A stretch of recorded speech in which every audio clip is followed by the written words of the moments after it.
नमस्कार, आप सभी का स्टडी कॉपीज पे स्वागत है। आशा करते हैं आप लोग अच्छे तरीके से पढ़ाई कर रहे होंगे।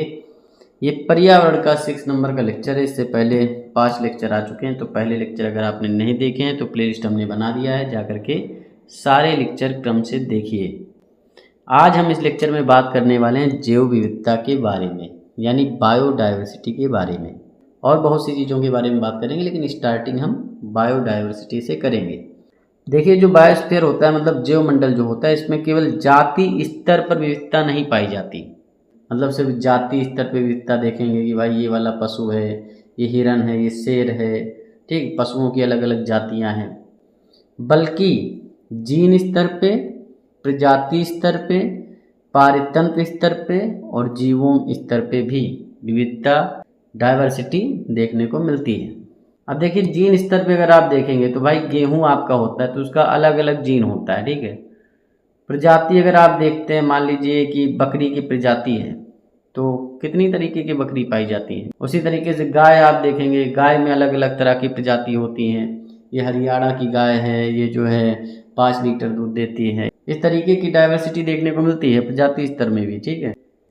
इकोसिस्टम स्तर पे भी आपको डाइवर्सिटी देखने को मिलेगी, जीवों स्तर पे भी डाइवर्सिटी देखने को मिलेगी।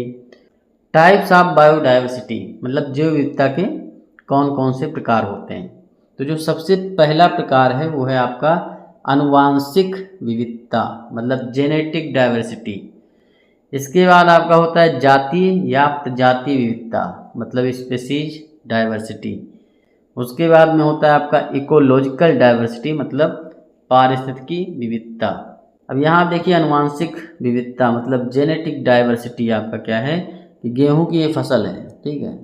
तो गेहूं आपका इस तरीके से सोनालिका पता नहीं कितने टाइप के होते हैं, धान कितने टाइप के होते हैं।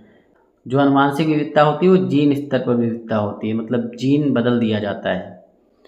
एक आपका होता है जातीय विविधता या प्रजाति विविधता।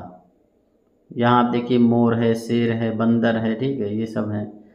पारिस्थितिकी विविधता में अगर आप देखेंगे तो भाई रेगिस्तान आपको कहीं मिल जाएगा, कहीं वर्षा वन है, कहीं प्रवाल भित्ति है तो कहीं मैंग्रोव वन है, कहीं आर्द्र भूमि है, कहीं अल्पाइन घास भूमि है तो कहीं ज्वार नदमुख है। तो ये क्या है, इकोलॉजिकल डाइवर्सिटी है। अब आनुवांशिक विविधता देखिए, मतलब जेनेटिक डाइवर्सिटी क्या है। तो आनुवांशिक विविधता वो होती है मतलब एक ही प्रजाति के जीव हैं, लेकिन अपने अपने वितरण क्षेत्र में आनुवांशिक रूप से वो भिन्न भिन्न पाए जाते हैं, तो उसे क्या कहा जाता है, आनुवांशिक विविधता कहा जाता है। मान लीजिए लखनऊ का आम आपका अलग है, ठीक है, लखनऊ का कौन सा होता है, चौसा आम होता है। वाराणसी में लंगड़ा आम होता है। तो ये क्या हो गई, आनुवांशिक विविधता हो गई। जो उनका क्षेत्र था उसके हिसाब से आप देखेंगे तो उनका प्रकार बदल गया। दोनों आपके मैंगो है, मतलब दोनों आम है, लेकिन वो लंगड़ा है, वो चौसा है, एक अल्फांसो होता है, बहुत सारी चीज़ें होती हैं, बहुत सारी तरह के आम होते हैं। धान भी बहुत तरीके का होता है, आम की किस्म आम भी बहुत तरीके का होता है। अब यहाँ आनुवांशिक विविधता का एक अच्छा उदाहरण है राउल्फिया ओमिटोरिया। ये हिंदी वाला गलत लिखा है। हिमालय में पाया जाने वाला जो ये औषधीय पौधा है, मतलब राउल्फिया ओमिटोरिया है, ये विभिन्न क्षेत्रों में रिसर्पिन की मात्रा एवं सांद्रता में भिन्नता प्रदर्शित करता है। मतलब जो हिमालय है वहीं पे अलग अलग क्षेत्रों में राउल्फिया ओमिटोरिया की अलग अलग तरह की किस्में मिलती हैं। अगर आप भारत में धान देखेंगे तो धान की 50,000 से ज़्यादा आनुवांशिक किस्में पाई जाती हैं। केला की भी बहुत सारी किस्में होती हैं, अंगूर की भी किस्म होती है, बहुत सारी चीज़ें होती हैं, मतलब हर एक चीज़ की। गाय भैंस में भी देखेंगे तो उसमें भी आनुवांशिक विविधता आपको देखने को मिलेगी। कहेंगे साहीवाल गाय है, ठीक है, ये देसी गाय है, इस तरीके से कहते हैं ना, तो ये आनुवांशिक विविधता होती है। दूसरा आपका होता है प्रजाति विविधता, मतलब स्पीशीज डाइवर्सिटी। जब किसी क्षेत्र में विभिन्न प्रकार की प्रजातियों की संख्या एवं विविधता में अंतर पाया जाता है तो उसे जातीय विविधता कहा जाता है। जैसे पश्चिमी घाट में आप देखेंगे तो वहाँ पे उभयचर प्रजातियों की अधिक विविधता है, मतलब तमाम तरह के उभयचर पाए जाएंगे। पूर्वी घाट है तो वहाँ पे उभयचर प्रजातियों की कम विविधता देखने को मिलेगी। तो ये प्रश्न भी बनता है, कथन कारण भी बन सकता है कि भाई जो पश्चिमी घाट है वहाँ पे उभयचर प्रजातियों की कम विविधता देखने को मिलती है, तो ये कथन गलत हो जाएगा। वहीं दूसरा कथन दे दिया गया है भाई पश्चिमी घाट में पूर्वी घाट की तुलना में अधिक प्रजातियां देखने को मिलती हैं। तो दूसरा कथन सत्य हो जाएगा, क्योंकि पश्चिमी घाट में उभयचर प्रजातियों की विविधता अधिक होती है, पूर्वी घाट में कम होती है। क्यों होती है पश्चिमी घाट में अधिक विविधता? क्योंकि वहाँ वर्षा ज़्यादा होती है, ज़्यादा सघन वन है, ठीक है, सदाबहार वन पाए जाते हैं पश्चिमी घाट में। इस वजह से वहाँ पे विविधता पूर्वी घाट की अपेक्षा ज़्यादा देखने को मिलती है। तो जब वहाँ ऑलरेडी विविधता ज़्यादा है पेड़ पौधों की वजह से, जो विविधता अधिक है, तो वहाँ जो आपके उभयचर होंगे उनकी भी विविधता अधिक होगी। तीसरा आपका होता है पारिस्थितिकी विविधता, इकोलॉजिकल डाइवर्सिटी। जब किसी क्षेत्र में विभिन्न प्रकार के पारितंत्र पाए जाते हैं तो उसे पारिस्थितिकी विविधता कहा जाता है। जैसे भारत आपका है, तो भारत में कितनी पारिस्थितिकी विविधता है, मतलब आप इधर निकल जाइए, ठीक है, किधर निकल जाएंगे, उत्तर पश्चिम की तरफ निकलेंगे रेगिस्तान मिल जाएगा, ठीक है, आप उत्तर पूर्व की ओर निकलेंगे आपको मेघालय मिल जाएगा, नीचे जब आप जाएंगे आप पश्चिम बंगाल की तरफ जाएंगे मैंग्रोव वन मिल जाएगा, प्रवाल भित्तियाँ मिल जाएंगी। आर्द्र भूमियाँ कितनी ज़्यादा हैं, 100 आर्द्र भूमियाँ तो आपकी रामसर स्थल में ही शामिल हो चुकी हैं। ज्वार नदमुख बहुत सारे मिल जाएंगे, अल्पाइन घास भूमियाँ भी मिल जाएंगी। तो ये क्या है आपका पारिस्थितिकी विविधता है, मतलब इकोलॉजिकल डाइवर्सिटी है। पूरे भारत में इतनी तरह की चीज़ें पाई जाती हैं अलग अलग। जो भी ये बायोडाइवर्सिटी है इसके निर्माण में मतलब ऐसा नहीं कि एक ही दिन में बन गया, लाखों वर्ष का विकास क्रम लगा है। यदि प्रजातियों का विनाश वर्तमान गति से जारी रहा, मतलब जिस गति से आप देख रहे हैं कि भाई लुप्त हो रहे हैं जीव, कहीं गिद्ध लुप्त हो रहे हैं, कहीं बोडो पक्षी लुप्त हो रहा है, तो तमाम तरह के पक्षी विलुप्त होते जा रहे हैं। तो अगर यही क्रम चलता रहा तो मानव जाति 2 शताब्दियों से भी कम समय में इस अमूल्य प्राकृतिक संपदा का बड़ा भाग खो सकती है। मतलब 200 साल के अंदर बहुत कुछ खो जाएगा, इतना मान के चलिए। आप अभी जो जी रहे हैं मानिए कि गोल्डन पीरियड चल रहा है पर्यावरण का, इसके बाद सब विनाश ही होना है, क्योंकि सब अपने अपने में लगे हुए हैं, परमाणु ऊर्जा बना रहे हैं, कोई कुछ बना रहा है, कोई किसी की नहीं सुनना चाहता। पर्यावरण से जो जितना हो सकता है ना उसको ग्रहण करना चाहता है बस। जैव विविधता जो है ना वो जीवनदायिनी पूंजी है प्रकृति की। यह पारिस्थितिकी संतुलन, मानव कल्याण और सतत विकास की आधारशिला है। इसका संरक्षण ही भविष्य की सुरक्षा है। यहाँ संरक्षण होगा, ये आपका मिसप्रिंट है थोड़ा। संरक्षण के उपाय क्या हैं? संरक्षित क्षेत्र जैसे राष्ट्रीय उद्यान, अभ्यारण्य, बायोस्फीयर रिजर्व की स्थापना, जन जागरण एवं शिक्षा अभियान, सतत उपयोग और पुनर्स्थापना, ये सभी जो हैं इसके संरक्षण के उपाय हैं। पृथ्वी पर भारत में जातियों की संख्या आप देखेंगे हम, बहुत सारे वैज्ञानिक आए, उन्होंने बताया कि इतनी जातियाँ हैं, ये है वो है। अब तक जो खोजी गई प्रजातियां हैं जिसमें IUCN मतलब international union for conservation of nature, इसका नाम याद रख लेना, फुल फॉर्म याद रख लेना, क्योंकि पूछ लेता है कि IUCN का फुल फॉर्म क्या होगा। तो international union for conservation of nature, IUCN ने 2004 में बताया था कि जो पादप हैं मतलब जो पेड़ पौधे हैं और जो जंतु हैं उनकी लगभग 15 लाख प्लस जो हैं प्रजातियां हैं, मतलब 1.5 मिलियन। ये डाटा किसने दिया है? IUCN ने। ये वैज्ञानिक रूप से वर्णित प्रजातियां हैं। इसमें जो प्रजातियों में कौन कौन आएंगे? पादप, जंतु, कवक, सूक्ष्मजीव, सबको मिला करके 15 लाख जो है कुल प्रजातियां हैं, ये IUCN ने बताया है। कुल प्रजातियां अभी भी अज्ञात हैं, मतलब बहुत सारी ऐसी प्रजातियां हैं जिनके बारे में कुछ भी पता नहीं चला है, क्योंकि आप आए दिन देखते हैं कि भाई फलाना कछुआ निकला है उसका नाम ही रखा गया, फलाना तितली मिल गई है मेघालय में, ये सारी चीज़ें चलती रहती हैं। अफ्रीका में इस जंतु का खोज हुआ। तो बहुत सारी ऐसी प्रजातियां जिनके बारे में अभी भी पता नहीं है, लेकिन IUCN ने जो बताया कि 15 लाख प्लस प्रजातियों के बारे में पता है, मतलब वैज्ञानिक रूप से पता है। अब यहाँ देखेंगे वैज्ञानिक अनुमान कैसे लगाते हैं भाई। वैज्ञानिकों का मानना है कि जो शीतोष्ण क्षेत्र हैं उनकी अपेक्षा उष्णकटिबंधीय क्षेत्रों की जैव विविधता का अध्ययन अभी भी अधूरा है। मतलब शीतोष्ण अगर आप देखते हैं, शीतोष्ण क्षेत्र आपका जो है उत्तरी ध्रुव और दक्षिणी ध्रुव पे पड़ता है, तो वहाँ पर तो एक हिसाब से पता चल गया कि इतने जीव हैं, क्योंकि बहुत दूर दूर सारी चीज़ें हैं। ये लोमड़ी, वो खरगोश, ये सब पता चल जाता है, दूर दूर वहाँ पे हैं, क्योंकि वहाँ जैव विविधता कम है। लेकिन जो आपका वर्षा वन है, मतलब जो उष्णकटिबंधीय वर्षा वन है, जैसे अमेजोन का जंगल, तो उसके अंदर मनुष्य घुस ही नहीं पाता, तो कहाँ से खोज करेगा। ऐसी ऐसी जगह है जहाँ पे मनुष्य गया ही नहीं, तो इसलिए उष्णकटिबंधीय क्षेत्रों में जैव विविधता का अध्ययन अभी भी अधूरा है। क्योंकि उष्णकटिबंधीय जो सदाबहार वन है, अमेजोन का जंगल है, या और भी जो क्षेत्र हैं, वहाँ पे पहुँचा नहीं जा सकता, पता नहीं किया जा सकता कौन कौन सी प्रजातियाँ हैं। इन्होंने पृथ्वी पर कुल प्रजातियों का अनुमान लगाने के लिए वैज्ञानिकों ने क्या किया कि उष्णकटिबंधीय एवं शीतोष्ण क्षेत्र के जो कीट थे, उन कीटों की प्रजाति विविधता की सांख्यिकी तुलना की, तथा उसी अनुपात को अन्य जंतुओं एवं पादपों पर लागू करके वैश्विक प्रजातियों का अनुमान लगाया।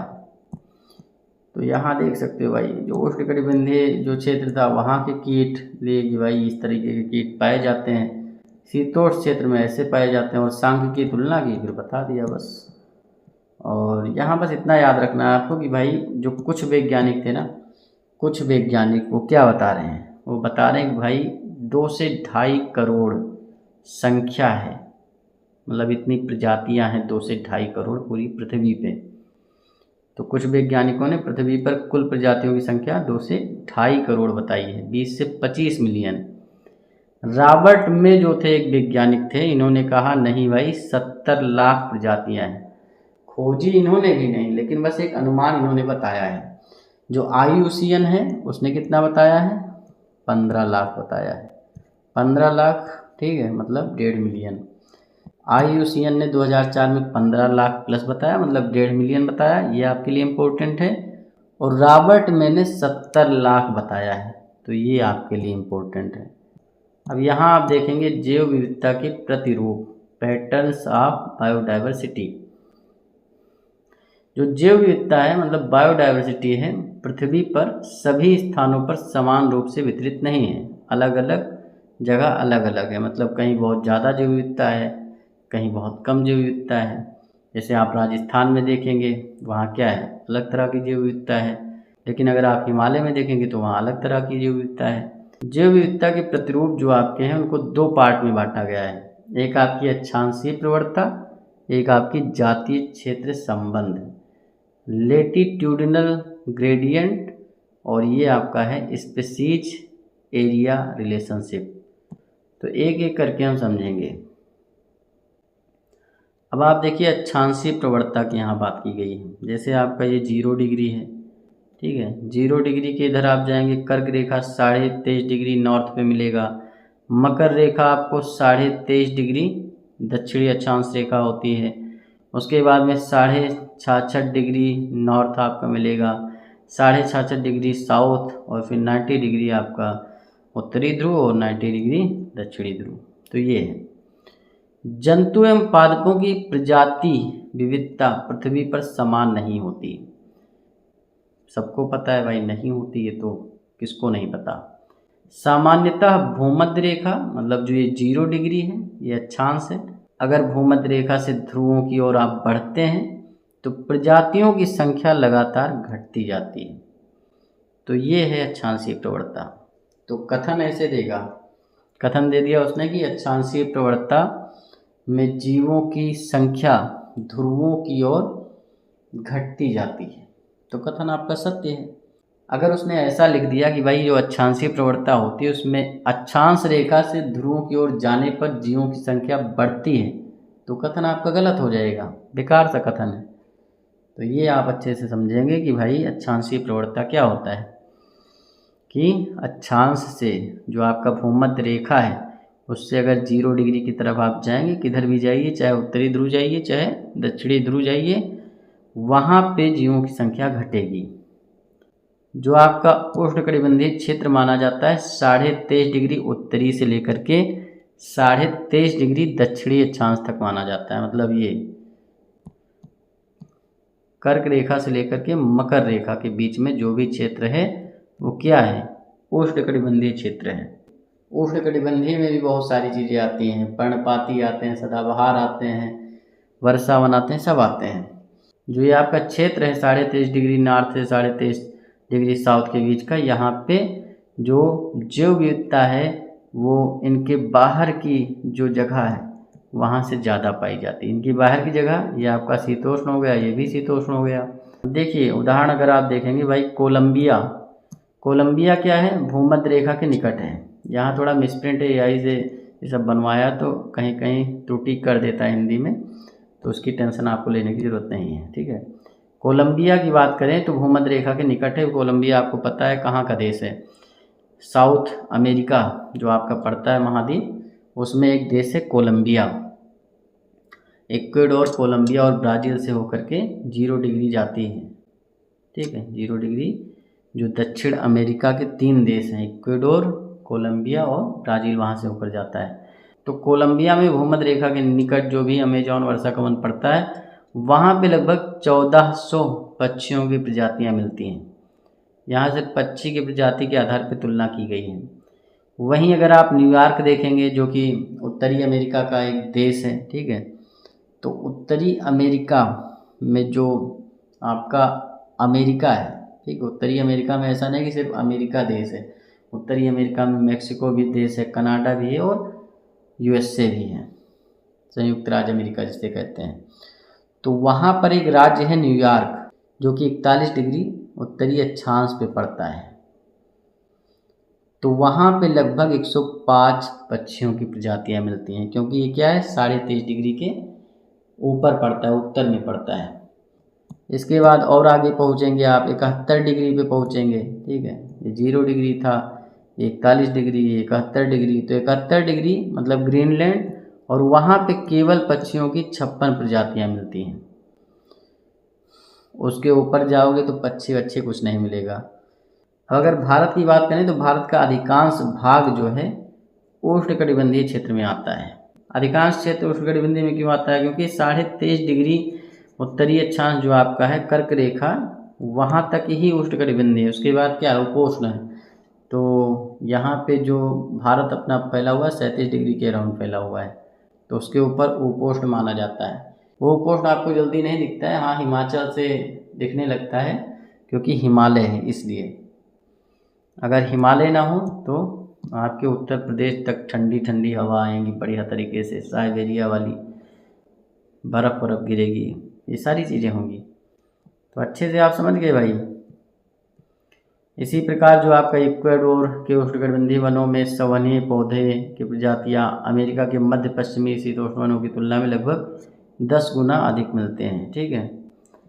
दक्षिण अमेरिका का जो अमेजॉन वर्षा वन पृथ्वी का सर्वाधिक जैव विविधता वाला क्षेत्र है, मतलब बायोडायवर्सिटी हॉटस्पॉट इसे कहा जाता है। तो ये हो गई अक्षांशीय प्रवणता।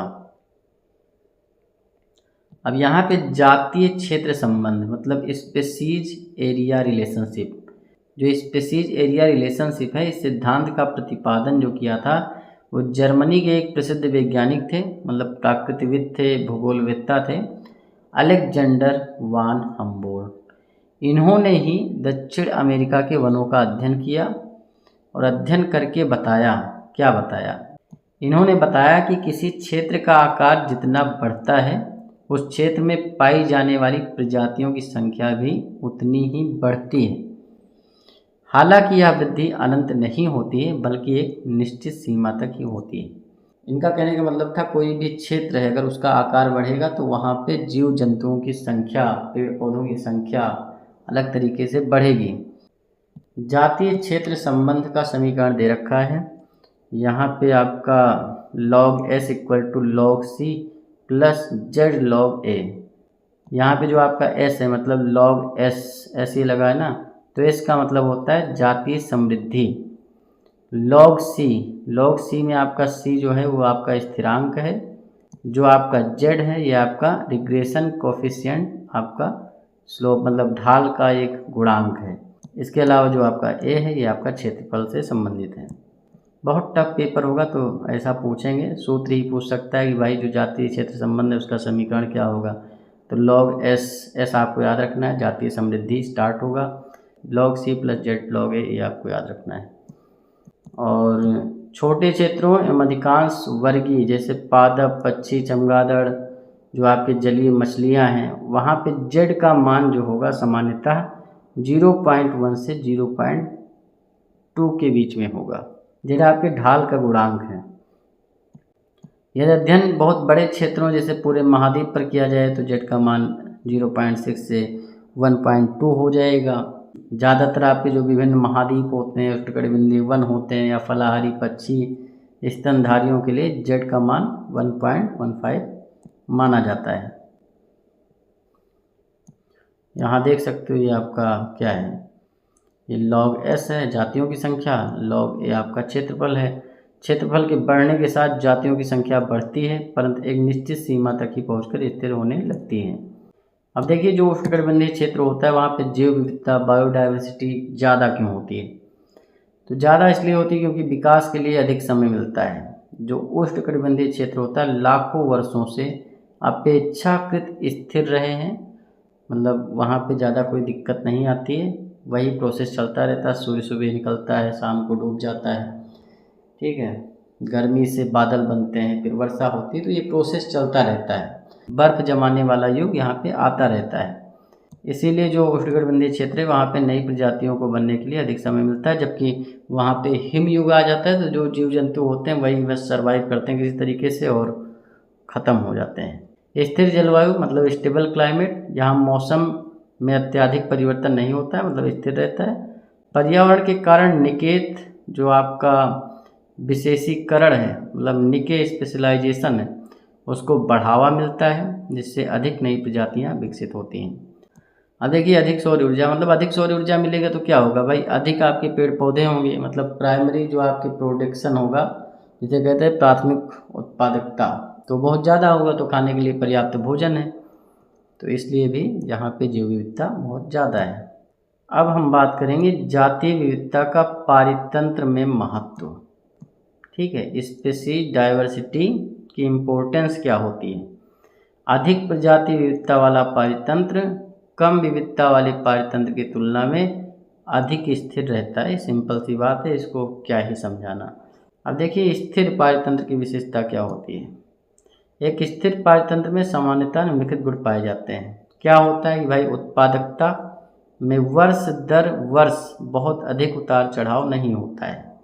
कोई खेत मान लीजिए उसमें 1 कुंटल पैदा हो गया, हो सकता है अगले साल 1.25 कुंटल हो जाए, हो सकता है उसके अगले साल जो है 75 किलो ही हो, तो ये प्रोसेस हो सकता है, लेकिन ये नहीं होगा कि 1 किलो ही गेहूँ पैदा हो।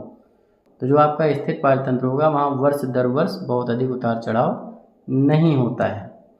यह प्राकृतिक एवं मानव जनित व्यवधानों का बेहतर ढंग से सामना कर सकता है, मतलब जो बहुत ज़्यादा पेड़ कटाई होती है सब होता है उसका सामना कर सकता है। इसमें विदेशी प्रजातियों के आक्रमण का प्रतिरोध करने की क्षमता अधिक होती है, तो इसीलिए जो है स्थिर पारितंत्र होता है। अगर ये सब चीज़ें नहीं हैं किसी आपके जंगल में, किसी वन में, तो आपका जैव विविधता हॉट स्पॉट नहीं माना जाएगा। एक आपके डेविड टिलमैन नाम के वैज्ञानिक थे, इन्होंने बताया कि जिन भूखंडों में प्रजातियों की संख्या अधिक थी वहाँ वर्ष दर वर्ष जीवभार में कम उतार चढ़ाव देखा गया। प्रजाति विविधता बढ़ने पर पारितंत्र की उत्पादकता भी बढ़ जाती है, तो यही इन्होंने बताया था। जैव विविधता का व्यापक महत्व, सबसे पहला प्रश्न ये है कि भाई आज विश्व में प्रजातियां तेजी से विलुप्त हो रही हैं। ऐसे में प्रश्न उठता है कि यदि कुछ प्रजातियां समाप्त हो जाएं तो क्या वास्तव में इसका प्रभाव पड़ेगा। मतलब कुछ प्रजातियां खत्म हो ही चुकी हैं, आपने देखा है, लेकिन कुछ ऐसी प्रजातियां अगर वो ख़त्म हो जाएं तो उसका क्या प्रभाव पड़ेगा। यदि पश्चिमी घाट से वृक्षों पर रहने वाली मेढक की कोई प्रजाति विलुप्त हो जाए तो क्या वहाँ का पारितंत्र पहले जैसे कार्य करेगा। मतलब पश्चिमी घाट होते हैं, वहाँ जो वृक्ष होते हैं उस पर मेढक होते हैं, पत्तियों पे मेढक चढ़े हुए हैं। यदि विश्व में 20,000 चींटियाँ हैं, ठीक है, इनके प्रजातियों के स्थान पर केवल 15,000 प्रजातियां ही बचें तो क्या इसका पारिस्थितिकी तंत्र पर संतुलन पर कोई प्रभाव पड़ेगा। तो इस बारे में इस पर बात की जाएगी। तो इसी के लिए जो है एक थे, कौन थे, पॉल एहरलिच। पॉल एहरलिच नाम के वैज्ञानिक थे, ये इंग्लिश नाम आप याद कर लेंगे, पॉल एहरलिच नाम के वैज्ञानिक थे। इन्होंने एक संकल्पना दी थी कौन सी संकल्पना दी थी? रिवेट पॉपर परिकल्पना। तो रिवेट पॉपर परिकल्पना किसने दी? पॉल एहरलिच ने दी थी। स्टैनफोर्ड विश्वविद्यालय के क्या थे? पारिस्थितिकी वैज्ञानिक थे, इकोलॉजिस्ट थे। इन्होंने पारतंत्र की तुलना एक हवाई जहाज से की थी। एक हवाई जहाज था, उससे कहा कि भाई इसकी हम तुलना करेंगे। हवाई जहाज के सभी भाग हजारों रिवेट मतलब कीलों से बने होते हैं, मतलब कीलों से जुड़े होते हैं, आपको पता है। जैसे सीट है तो वो भी कील से जुड़ी हुई है, पंखे भी कील से जुड़े हुए हैं। तो इन्होंने कहा जो प्रत्येक रिवेट है ना, मतलब एक एक कील जो है इसमें, एक एक कील, चाहे पंखे की कील हो, चाहे कुर्सी की हो, चाहे मेज की हो, चाहे आपके केबिन की कील हो, जहाँ पे मशीन लगी है जिससे वो चलता है वहाँ की कील हो, सब की सब एक प्रजाति हैं। एक कील बराबर एक प्रजाति इन्होंने बताया। और उसके बाद इन्होंने कहा कि भाई रिवेट हटाना प्रारंभ कर दो। मतलब जो भी जहाज है ना, उसमें से प्रत्येक यात्री जहाज से एक एक रिवेट निकालना शुरू कर दे कि चलो भाई रिवेट निकालते हैं, एक कील निकालते हैं, मतलब जंगल से एक एक प्रजाति निकालते हैं, ख़त्म करते हैं प्रजातियों को। तो प्रारंभ में जो है जहाज पर कोई विशेष प्रभाव नहीं दिखेगा, मतलब एक दो कील आपने निकाल ली, कोई बात नहीं, काम चल जाएगा। इस तरीके का माहौल है कि अगर कोई जंगल है वहाँ से एक दो आपने ख़त्म कर दिए या विलुप्त हो गए तो कोई दिक्कत की बात नहीं है। अधिक रिवेट अगर आपने हटा दी, मतलब अधिक जीव जंतु विलुप्त हो गए वहाँ जंगल से, तो क्या होगा? तो जैसे जैसे अधिक रिवेट निकलते जाएंगे जहाज कमज़ोर होता जाएगा और अंततः दुर्घटना की संभावना बढ़ जाएगी। तो ये तो पहली बात कर ली इन्होंने कि भाई ज़्यादा अगर प्रजातियाँ विलुप्त होंगी जंगल से तो वो फिर एकदम ध्वस्त होना निश्चित है। दूसरी बात ये भी बताई कि सभी रिवेट समान नहीं होते, मतलब एक हिरन की तुलना आप एक शेर से नहीं कर सकते। मान लीजिए 10-20 हिरन ख़त्म हो गए, 500 हिरन थे जंगल में, 10-20-50 हिरन ख़त्म हो गए तो फ़र्क नहीं पड़ेगा। लेकिन अगर 5 शेर हैं और उसमें से 2 शेर ख़त्म हो गए तब ज़्यादा फ़र्क पड़ेगा। क्यों फ़र्क पड़ेगा? क्योंकि जो कुर्सी इन्होंने बताई, भाई कुर्सी में लगी कील है, उसके तुमने कील निकाल दी, अंदर दिक्कत होगी, बैठने में बहुत सारी चीज़ें होंगी, लोग बैठ नहीं पाएंगे सही से, जब चलेगा तो दिक्कत होगी, लेकिन काम चल जाएगा, हवाई जहाज़ अपने गंतव्य स्थान पर पहुंच जाएगा। लेकिन आप गलती क्या कर रहे हैं? आप गलती कर रहे हैं कि भाई आपने पंखे की ही कील निकालना शुरू कर दिया। ठीक है, पंखे की कील आप निकाल रहे हैं तो क्या होगा?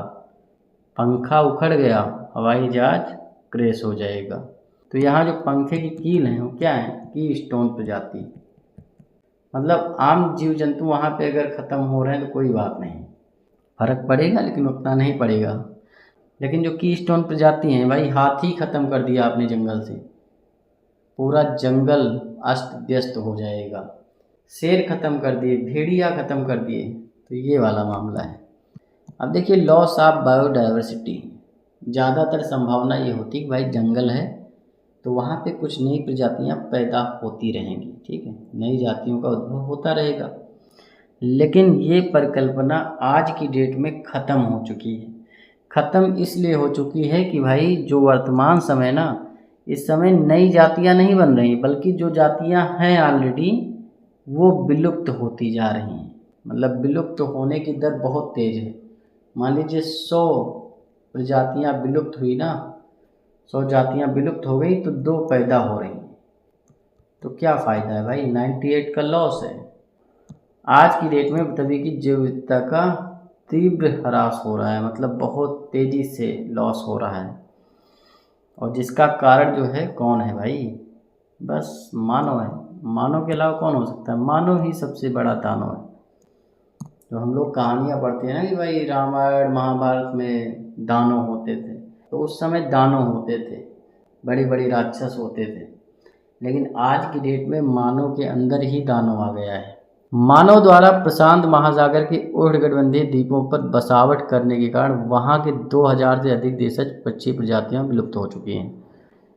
लगातार पेड़ कटते हैं तभी तो वहाँ घर बनता है। आप आज जहाँ बैठे हैं तो भाई पढ़ रहे होंगे, वीडियो देख रहे हैं, कुछ भी कर रहे हैं, वहाँ भी कभी जंगल रहा होगा। तो वैसे ही अब इतना तीव्र सिस्टम चल गया है कि भाई घर बनाओ बस, ठीक है। और घर बनाने के लिए कितने लोगों के घर उजाड़े जाते हैं, और लोग एक कमरे में नहीं रहना चाहते, एक बीघे में रहना चाहते हैं, जिनके पास ज़्यादा पैसा हो जाता है। तो ये भी एक कारण है भाई। IUCN रेड लिस्ट जो 2004 के अनुसार पिछले 500 वर्षों में, IUCN ने 2004 में लिस्ट निकाली थी, उसी में बताया था कि भाई लगभग 15 लाख प्रजातियां हैं। तो उसी में इन्होंने बताया कि भाई 500 वर्षों में कुल 784 प्रजातियां विलुप्त हो चुकी हैं, जिनमें 338 कशेरुकी हैं, 359 आकशेरुकी, 87 पादप शामिल हैं। विलुप्त हो चुकी प्रमुख प्रजातियां, डोडो ऐसे होता था, डोडो मॉरिशस में होता था, तो ये विलुप्त हो चुका है भाई। तो ये क्वेश्चन पूछ लेते हैं भाई, जो डोडो था विलुप्त हो गया, 2004 में लिस्ट निकाली IUCN ने, उसमें डोडो विलुप्त हो गया। तो डोडो कहाँ का जंतु है? मॉरिशस का है। क्वागा आपका कहाँ था? क्वागा अफ्रीका में होता था इस तरीके का, जैसे जेब्रा होता है लेकिन जेब्रा से छोटा होता था और इसकी गर्दन वर्दन लंबी नहीं होती थी।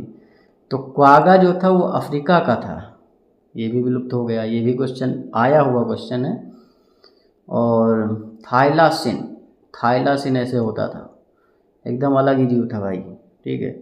कुत्ते से बेहतर था और चीते से थोड़ा डाउन, इतना कह सकते हो। तो थाइलासिन जो था वो ऑस्ट्रेलिया से था। स्टेलर समुद्री गाय, स्टेलर समुद्री गाय वाला क्वेश्चन आया हुआ है। ऐसा मैं संजय थ्योरी पढ़ा रहा हूँ तो आपको ऐसे ही बस लाके मैंने दे दिया। ज़्यादातर कोशिश यही की गई भंडार उतना ना हो, बस ये है कि परीक्षा में जो चीज़ें आती हैं वही आप पढ़ें। तो स्टेलर समुद्री गाय जो कि विलुप्त हो चुकी है वो आपका रसिया से था, ठीक है। बाघ की बाली, मतलब बाली इंडोनेशिया में एक जगह है ना, तो वहाँ बाली नाम का एक बाघ होता था, वो भी ख़त्म हो गया है। तो ये समझेंगे आप। कितनी प्रजातियां विलुप्त हुई हैं 2004 के आंकड़ों के अनुसार? 784, और 500 वर्षों में ख़त्म हुई हैं। और ये भी याद रखना, कशेरुकी 338, 359 आकशेरुकी, 87 पादप। और ये जीव जरूर याद रख लेना कि भाई डोडो मॉरिशस का था, क्वागा अफ्रीका का, थाइलासिन ऑस्ट्रेलिया, स्टेलर समुद्री गाय रसिया। पिछले 20 वर्षों में भी अनेक प्रजातियां विलुप्त हो चुकी हैं। वर्तमान में 15,500 से अधिक प्रजातियां विलुप्ति की कगार पे हैं। जैसे 12% पक्षी विलुप्त होने के कगार पे हैं, 23% स्तनधारी, 32% उभयचर और 31% आवृत्तबीजी। ये सब खतरे में है भाई। छठा महाविलुप्ति, 6th मास एक्सटिंक्शन। जीवाश्म अभिलेखों से ज्ञात होता है कि पृथ्वी पर जीवन के इतिहास में अब तक 5 बार महाविलुप्ति की घटनाएं हो चुकी हैं। डायनासोर भी कभी होते थे भाई, ठीक है। ऐसे ऐसे पक्षी होते थे जो हाथी के आकार के थे और उड़ते थे, बताइए। कछुआ ऐसा होता था जिसके पीठ पे आप आराम से गद्दा डाल के सो जाएं, तो ऐसे ऐसे कछुआ थे, लेकिन वो भी विलुप्त हो गए ना। तो मतलब 5 बार महाविलुप्ति हो चुकी है, और अब जो होगी वो छठी महाविलुप्ति होगी। पहले की महाविलुप्तियां और वर्तमान विलुप्ति में मुख्य अंतर गति का है। मतलब आज प्रजातियों के विलुप्त होने की दर मानव के अस्तित्व से पहले की प्राकृतिक दर की तुलना में लगभग 100 से 1000 गुना अधिक है। आज की डेट में जो विलुप्तियां हो रही हैं वो पहले की तुलना में 100 से 1000 गुना है। यदि यही स्थिति बनी रहे तो अगले 100 वर्षों में पृथ्वी की लगभग 50% प्रजातियां विलुप्त हो जाएंगी। सोचने वाली बात है। जैव विविधता की हानि के दुष्परिणाम, पादपों की उत्पादकता घट जाती है, सूखा, बाढ़ तथा अन्य पर्यावरणीय तनावों के प्रति पारतंत्र की प्रतिरोधक क्षमता भी कम हो जाती है। जल उपयोग, उत्पादकता, कीट एवं रोग चक्र जैसी पारतंत्र प्रक्रियाओं में अस्थिरता बढ़ जाती है। ये सब होता है बस। अब जैव विविधता की क्षति के प्रमुख कारण, और ये प्रश्न बहुत आते हैं, लोग इसमें कंफ्यूज भी बहुत होते हैं, कन्फ्यूजिया जाते हैं। तो आपको कन्फ्यूजियाना नहीं है, आपको पढ़ के जाना है अच्छे से। तो जैव विविधता क्षति जो हो रही है इसके कारण क्या है? तो एक तो है आवासीय क्षति एवं विखंडन, हैबिटेट लॉस एंड फ्रेगमेंटेशन। जैव विविधता के ह्रास का सबसे प्रमुख कारण जो है यही है क्या है, आवासीय क्षति हो रही है, आवास उनके ख़त्म हो रहे हैं। उत्तराखंड में पेड़ कट रहे हैं, राजस्थान में पूरा पहाड़ ही हटाना चाहते हैं अरावली का, हिमालय में सड़कें बन रही, पश्चिमी घाट में अलग दोहन चल रहा है। एक मुख्यमंत्री तमिलनाडु का क्या था, कहीं का था, वो अपने घर बनाने के लिए पूरा पहाड़ ही ख़त्म कर दिया भाई। अलग ही लेवल के बंदे हैं। सोचिए, सिर्फ विलासिता के चक्कर में सब हो रहा है भाई। उष्णकटिबंधीय वर्षा वन जो है इसका प्रमुख उदाहरण है। क्यों उदाहरण है? क्योंकि पहले जो था, ठीक है, पहले 14% जो है वन थे। कौन से वन? वर्षा वन। आज की डेट में वर्षा वन बचे हैं इस तरीके से, ऐसे एकदम ख़त्म कर दी, यहाँ यहाँ यहाँ सब ख़त्म, स्वाहा हो गया भाई। 6% बचे हैं, 8% कम हो गया। और 1% का मतलब समझते हो? लाखों हेक्टेयर ज़मीन। विशाल अमेजॉन वर्षा वन, जिससे क्या कहा जाता है? पृथ्वी का फेफड़ा, लंग्स ऑफ द अर्थ, को सोयाबीन की खेती करने के लिए एवं पशुओं के चारागाह बनाने के लिए बड़े पैमाने पर काटा गया है। कि भाई ऐसा करते हैं, चलो कि सोयाबीन पैदा करेंगे और चारागाह पैदा करेंगे, काट दिया। जब बड़े प्राकृतिक आवास छोटे छोटे टुकड़ों में विभाजित हो जाते हैं तो इसे क्या कहा जाता है? आवास विखंडन, हैबिटेट फ्रेगमेंटेशन। आवास विखंडन का सबसे ज़्यादा जो प्रभाव पड़ता है वो बड़े स्तनधारियों पे पड़ता है, प्रवासी पक्षियों पे पड़ता है, अधिक क्षेत्रफल की आवश्यकता वाले जीवों को पड़ता है, जिससे उनकी संख्या बहुत तेज़ी से घट जाती है।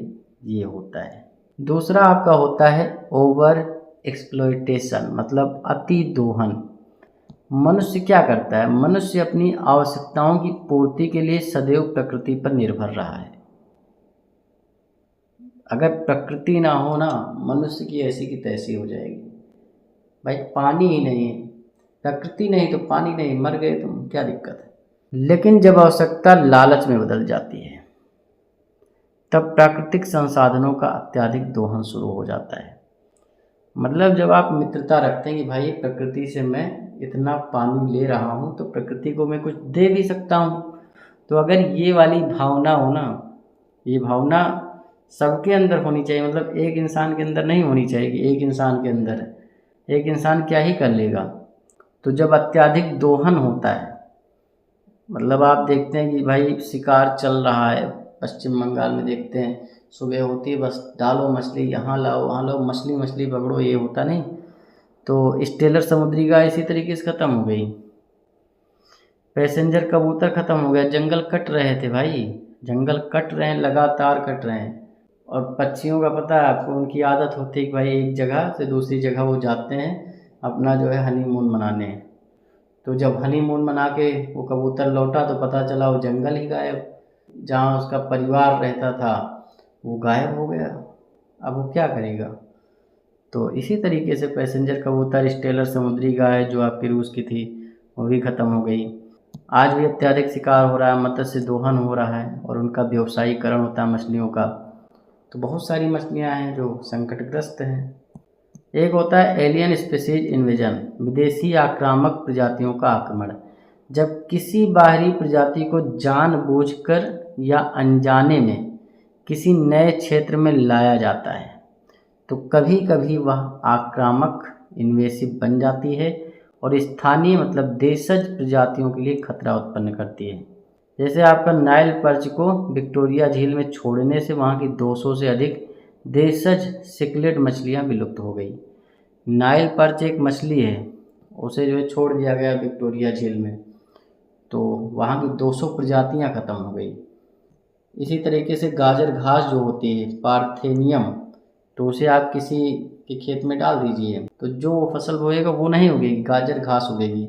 लेंटाना है, जलकुंभी है, जलकुंभी को तो जो है बंगाल का आतंकवादी कहा जाता है। भारत की प्रमुख जो है ये आक्रामक खरपतवार है।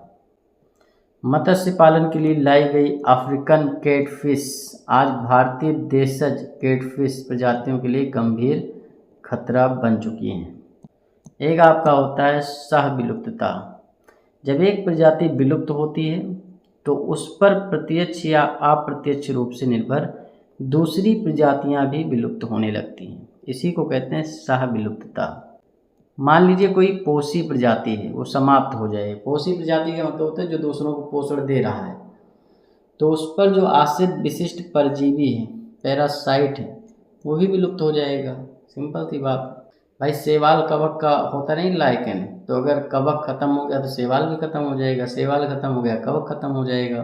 तो ये हो गया। दूसरा है यदि किसी पौधे की प्रजाति समाप्त हो जाए तो उस पर निर्भर विशिष्ट परागणकर्ता भी समाप्त हो जाएंगे। दुनिया के सारे फूल खत्म हो जाएं, मतलब सारे फूल वाले पौधे ही खत्म हो जाएं, तो मधुमक्खी अपने आप खत्म हो जाएगी, क्योंकि मधुमक्खी किस पे डिपेंड है? आपके पौधों पे डिपेंड है, परागण करती है। इसी प्रकार एक प्रजाति के विलुप्त होने से पूरा खाद्य जाल एवं पारितंत्र प्रभावित हो जाता है। जैव विविधता जो है पृथ्वी की प्राकृतिक धरोहर है। इसके संरक्षण के बिना ना तो पारितंत्र स्वस्थ रह सकते हैं और ना ही मानव जीवन सुरक्षित रह सकता है। अतः जैव विविधता संरक्षण हम सब की क्या है भाई, सामूहिक जिम्मेदारी है। यहाँ पे हम पढ़ने वाले हैं जैव विविधता का संरक्षण मतलब बायोडाइवर्सिटी कंजर्वेशन। तो भाई बायोडाइवर्सिटी कंजर्वेशन जो है हमें क्यों करना चाहिए, मतलब जैव विविधता संरक्षण हमें करना क्यों चाहिए, तो इसी के बारे में यहाँ पे बताया गया है। और बताने के लिए 3 श्रेणियों में कारण दिए गए हैं। वो कौन कौन से कारण हैं आपके? संकीर्ण प्रत्यक्ष उपयोगी कारण, व्यापक अप्रत्यक्ष उपयोगी कारण और नैतिक कारण। मतलब किन कारणों की वजह से आपको जैव विविधता का संरक्षण करना चाहिए, तो ये 3 हैं। संकीर्ण प्रत्यक्ष उपयोगी कारण, ठीक है, व्यापक अप्रत्यक्ष उपयोगी कारण और नैतिक कारण। तो जो संकीर्ण प्रत्यक्ष उपयोगी कारण है, इसका क्या मतलब है? इसका मतलब है कि भाई कुछ लाभ हो रहा है आपको, ठीक है, प्रॉफिट हो रहा है। प्रॉफिट कैसे होगा? जैसे जैव विविधता से हमें खाने के लिए बहुत सारी चीज़ें मिलती हैं, अनाज, दाल, फल, सब्जी, सब कुछ प्राप्त होता है भाई। आम खाते हैं आप, केला खाते हैं, सेब खाते हैं, अंगूर खाते हैं। कहाँ से आता है? जंगल से आता है ना। तो पेड़ पौधे ही नहीं रहेंगे तो कहाँ से आएंगे? तो ये आपका एक संकीर्ण और प्रत्यक्ष उपयोगी कारण है। प्रत्यक्ष उपयोगी मतलब डायरेक्ट आपको खाना मिल रहा है ना, तो ये प्रत्यक्ष है। दूसरी बात है जो आपका संकीर्ण कारण है कि भाई ईंधन मिल रहा है आपको, लकड़ी मिल रही जलाने के लिए। पहले तो वैसे भी लकड़ी पे सब कुछ पकता था, अब हो गया गैस सिलेंडर हो गया, लेकिन अभी भी बहुत सारे घरों में लकड़ी से ही खाना बनता है, वो चाहे गांव एरिया में हो या शहर का कोई पिछड़ा इलाका हो। और नहीं भी बनता है तो ठंड आती है तो लोग लकड़ी का इंतज़ाम करते हैं, हाथ सेकने के लिए, गर्मी लेने के लिए। रेशा, इमारती लकड़ी, मतलब जो लकड़ी होती है उससे फर्नीचर बनता है। मान लीजिए आप लकड़ी नहीं जला रहे हैं तो आपका जो बेड शीट है या आपका दरवाज़ा है, ये सब लकड़ी से बनते हैं। तो ये भी आपका संकीर्ण एवं प्रत्यक्ष उपयोगी कारण है। इसके अलावा अनेक औद्योगिक उत्पाद हैं, जैसे आपका टेनिन होता है, स्नेहक, रंजक, रेजिन, इत्र, ये सब जो है पेड़ पौधों से ही मिलते हैं या जीव जंतुओं से ही मिलते हैं। वर्तमान में विश्व बाजार में 25% से अधिक आधुनिक जो औषधियाँ हैं ना, वो सीधे पौधों से ही प्राप्त होती हैं। इसके अलावा विश्व भर में 50,000 से अधिक पादप प्रजातियों का उपयोग पारंपरिक चिकित्सा के रूप में किया जाता है। मतलब जो बाजार स्तर पे आप देखेंगे तो बाजार स्तर पे भी दवाइयाँ पौधों से बनती हैं। उसके अलावा बहुत सारे ऐसे इलाके हैं या अभी भी गांव है या शहर है, पेड़ पौधों के जरिए से इलाज लोग करते हैं, पारंपरिक जो उनकी चिकित्सा रही है। उष्णकटिबंधीय वर्षावन जो होते हैं, ट्रॉपिकल रेन फॉरेस्ट जो होते हैं, अभी भी अनेक ऐसे पौधे मौजूद हैं जिनसे भविष्य में नई औषधियों की खोज संभव है। इसके अलावा जैव संसाधनों का वैज्ञानिक अन्वेषण मतलब खोज करके आर्थिक रूप से महत्वपूर्ण जीन, अणु एवं प्रजातियों का उपयोग मानव कल्याण के लिए किया जा सकता है, जाहिर सी बात है। तो ये आपके हो गए संकीर्ण एवं प्रत्यक्ष उपयोगी कारण, मतलब जिनके वजह से हमें जैव विविधता का संरक्षण करना चाहिए। दूसरा है आपका व्यापक एवं अप्रत्यक्ष उपयोगी कारण। इस श्रेणी में जैव विविधता द्वारा प्रदान की जाने वाली पारितंत्रीय सेवाएं शामिल होती हैं। अब जैसे आप ऑक्सीजन लेते हैं, कहाँ से लेते हैं भाई? कोई आर्टिफिशियल चीज़ है, कोई मशीन देता है आपको ऑक्सीजन? ऑक्सीजन आपको पेड़ पौधे ही देते हैं। देखिए, पहली बात यह है कि जैव विविधता पृथ्वी के पारिस्थितिकी संतुलन को बनाए रखने में महत्वपूर्ण भूमिका निभाती है। अमेजॉन के वर्षावन है क्या है? पृथ्वी का फेफड़ा कहे जाते हैं। क्यों कहे जाते हैं? क्योंकि यहाँ प्रकाश संश्लेषण द्वारा वायुमंडल में बड़ी मात्रा में ऑक्सीजन मिलती है।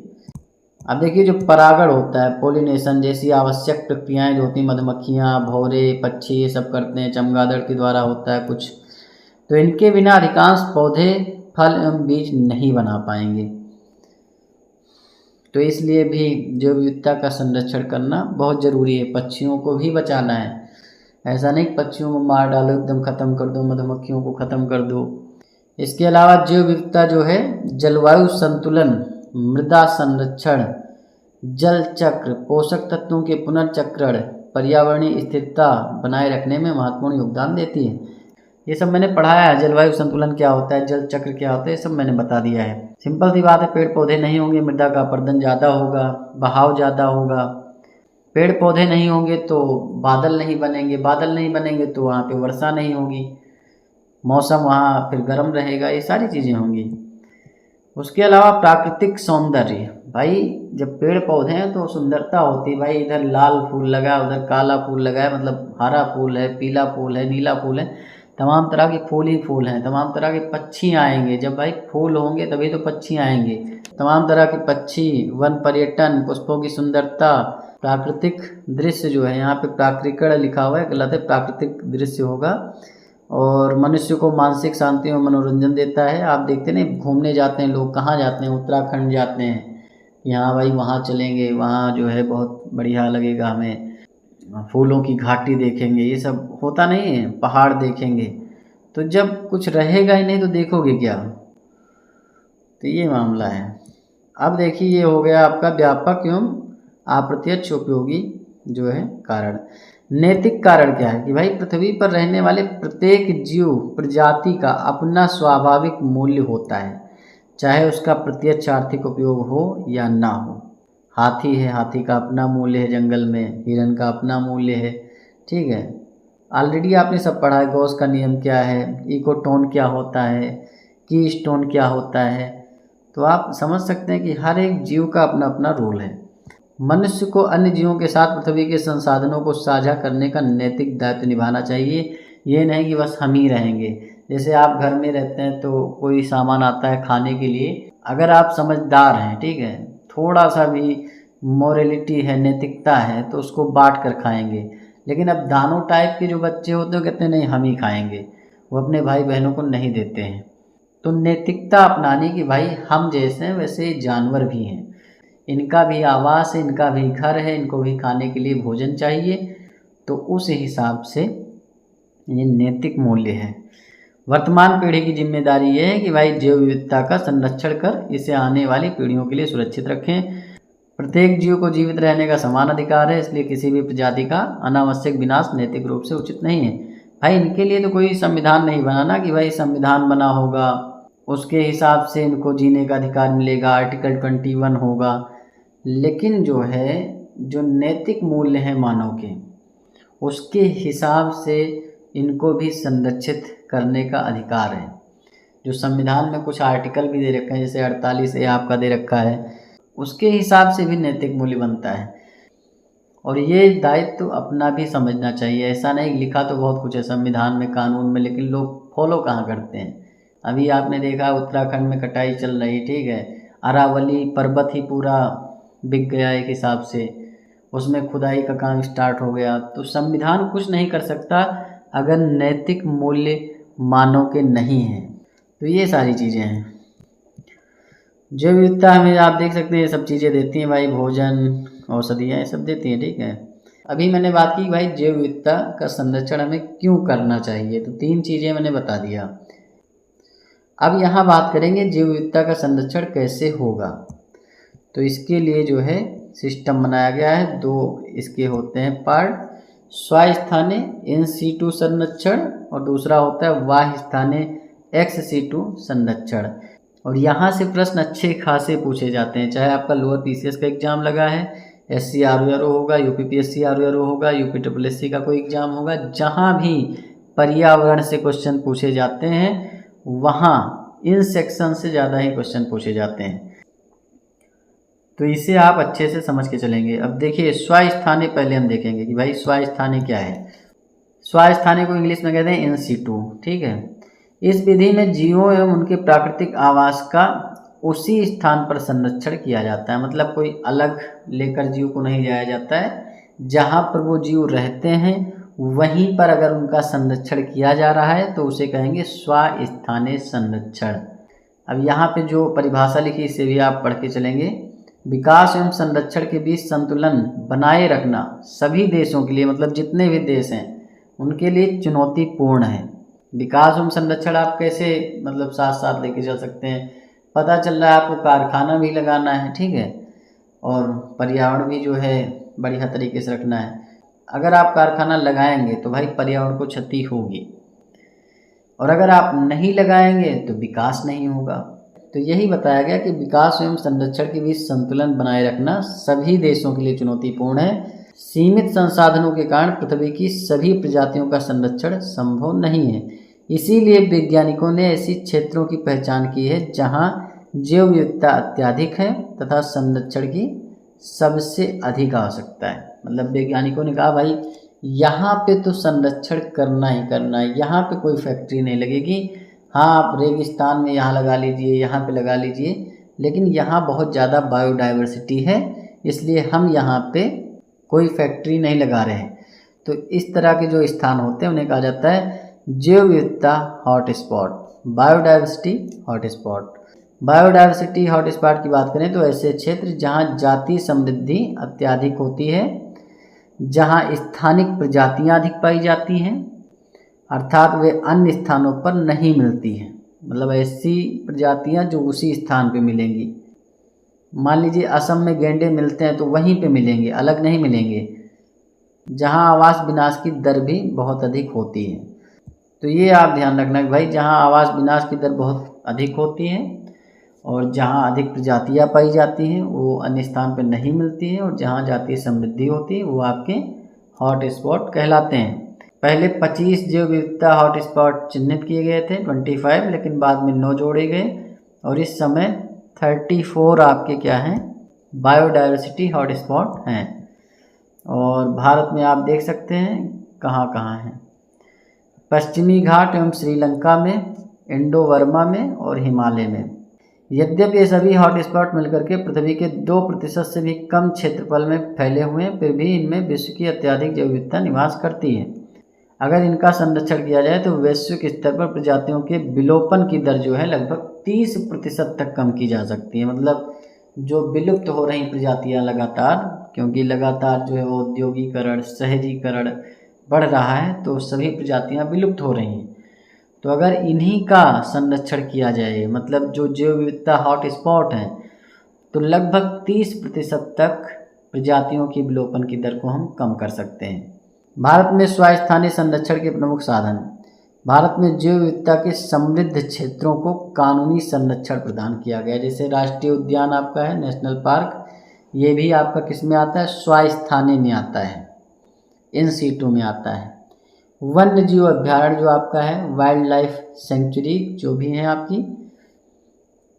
इसके अलावा बायोस्फीयर रिजर्व, जैव मंडल आरक्षित क्षेत्र, तो ये सभी किस में आते हैं, स्वास्थानीय में आते हैं। मतलब जो प्राकृतिक रूप से इधर उधर आप नहीं कर सकते हैं। जैसे आपका सुंदरवन है, तो सुंदरवन के जंगल से आप कोई जानवर इधर से उधर नहीं कर सकते हैं, या कोई पेड़ इधर से उधर नहीं कर सकते हैं, तो वो आपका स्वास्थानीय है। इसके अलावा स्वास्थानीय में जो है पवित्र उपवन भी आएंगे, मतलब सेक्रेड ग्रुप्स जिसे कहते हैं। भारत की सांस्कृतिक एवं धार्मिक परंपराओं में प्राकृतिक संरक्षण का विशेष महत्व रहा है। मतलब यहाँ पे प्रकृति है, तो जो भी भारत की सांस्कृतिक धार्मिक क्रिया रही, आपको पता है पीपल का पेड़ भी दिख जाता है, लोग वहाँ पे भी मस्तक झुकाते हैं। केला को बहुत शुद्ध माना जाता है। इसी तरीके से हर जो पेड़ है उसमें धार्मिक चीज़ें जुड़ी हुई हैं, तो उसके हिसाब से अनेक स्थानों पर वनों के कुछ भागों को पवित्र उपवन के रूप में सुरक्षित रखा जाता है, जहाँ पेड़ पौधों एवं वन्य जीवों की पूजा की जाती है। पेड़ पौधों के साथ वन्य जीवों की भी पूजा होती है। भारत में जो प्रमुख पवित्र उपवन है, जैसे मेघालय में खासी एवं जयंतिया की पहाड़ियाँ हैं, ये भी पवित्र उपवन में आते हैं। राजस्थान में अरावली पर्वतमाला है, और कर्नाटक एवं महाराष्ट्र में पश्चिमी घाट, मध्य प्रदेश में सरगुजा, चंदा एवं बस्तर क्षेत्र। मेघालय के पवित्र उपवन अनेक दुर्लभ संकटग्रस्त पौधों की अंतिम शरणस्थली माने जाते हैं। तो स्वस्थानीय आपने अच्छे से समझ लिया क्या है इसमें। प्राकृतिक आवास में संरक्षण, जैव विविधता हॉटस्पॉट, राष्ट्रीय उद्यान आते हैं, वन्य जीव अभ्यारण्य, जीवमंडल आरक्षित क्षेत्र, पवित्र उपवन, ये सब आपके आते हैं स्वास्थानीय में, इन सीटों में। अब वाह स्थानीय की बात करेंगे, XC2। इस विधि में संकटग्रस्त पौधों एवं जीवों को उनके प्राकृतिक आवास से बाहर सुरक्षित स्थानों पर संरक्षित करके संवर्धित किया जाता है, मतलब बचाया जाता है या उनका पालन पोषण किया जाता है। मतलब जिस स्थान पे वो रहते हैं वहाँ पे नहीं, उसके अलावा जैसे क्या है, जैसे आपका जंतु उद्यान है, मतलब चिड़ियाघर जो आपका होता है, वहाँ आप देखते हैं पशु पक्षी बहुत सारे होते हैं, तो वो आपका किसका एग्जाम्पल है, वाह स्थानीय का। ऐसे क्वेश्चन पूछेगा, 4 ऑप्शन दे देगा और पूछेगा भाई इसमें बताओ कौन सा वाह स्थानीय है। उसमें राष्ट्रीय उद्यान दे दिया, ठीक है, वन्य जीव अभ्यारण्य दे दिया, पवित्र उपवन दे दिया और दे दिया जंतु उद्यान या चिड़ियाघर।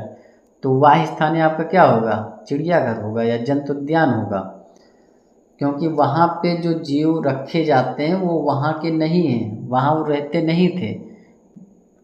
जैसे चिड़ियाघर में बहुत तरह के जीव होते हैं, शेर भी है, शेर के लिए अलग पिंजड़ा बना दिया गया है, एक उसे एटमॉस्फेयर उस तरह का दे दिया गया है।